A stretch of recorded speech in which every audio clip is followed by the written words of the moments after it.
The National Toy Hall of Fame recognizes classic toys that deserve elevation to the highest tier of the world of toys and games. And every November, we pick 3 or 4 based on thousands of nominations from the public to earn that special honor. The other 9 pretty easily. Yeah.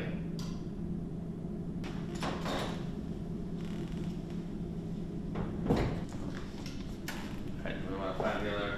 Yeah.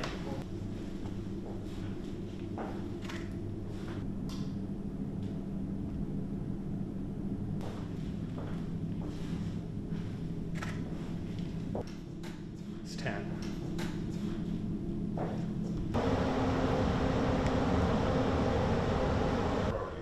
Yeah. We passed that point. Yeah, well past. I'm a photographer to do whenever I take a photo, I'm like, I don't know why.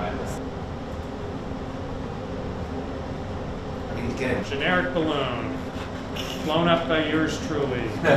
Every year we receive thousands of nominations. We look at those for 3 big criteria. One is longevity. These are toys that at least have been on the market for 20 years, so kids and their parents could both have grown up playing with them. Second, these are toys that everyone can recognize. Even if you never had a radio flyer wagon or a teddy bear, you know exactly what they were. And third, these are toys that have great play value. Learning, creativity, discovery, socialization, activity.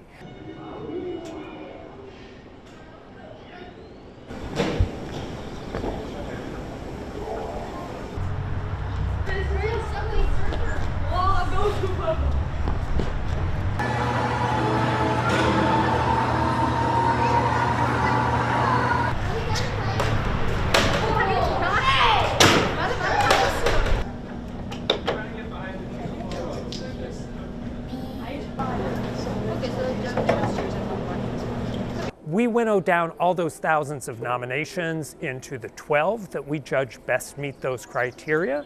We then send those out to a panel. We call it the National Advisory Selection Committees. They're a group of experts on child development and toys and history, and they're kind of the little academy in our Academy Awards.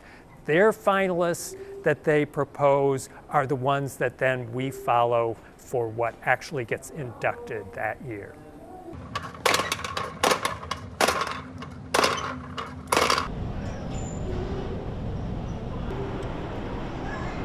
Oh, right hand on red. Put this hand on red. Can you do it? Oh, that's a tricky one.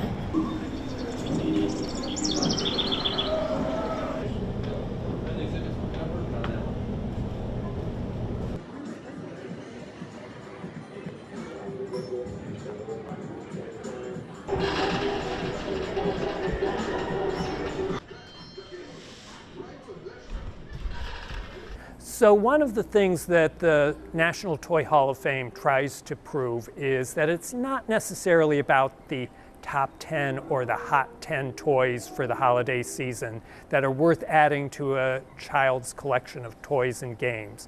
It's worth remembering that they're ones that have stood the test of time, that generation after generation have enjoyed. Those are often toys and games that are really kind of open-ended, that allow a lot of latitude, a lot of room for a child's imagination to take part. So think of an Etch-a-Sketch or Crayola crayons or a dollhouse. There's so much that a child brings to those toys and that make them so repeatable. Well, I also didn't count you, so yes.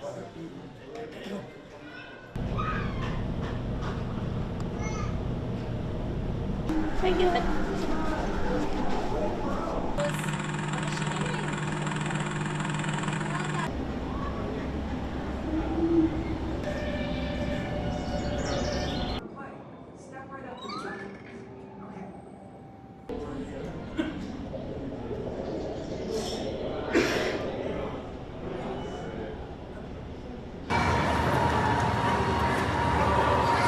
The screens are really taking away their good times. I would say our times were much better without screen, because we were more observant of what is going on in our daily lives, and that's how it helped us to think of our, like, it increases our imagination capacity. While these kids, they only depend on, internet. Even you tell them to write something, they depend on internet, like searching something randomly and copy pasting it and writing it, but we are more imaginative than them.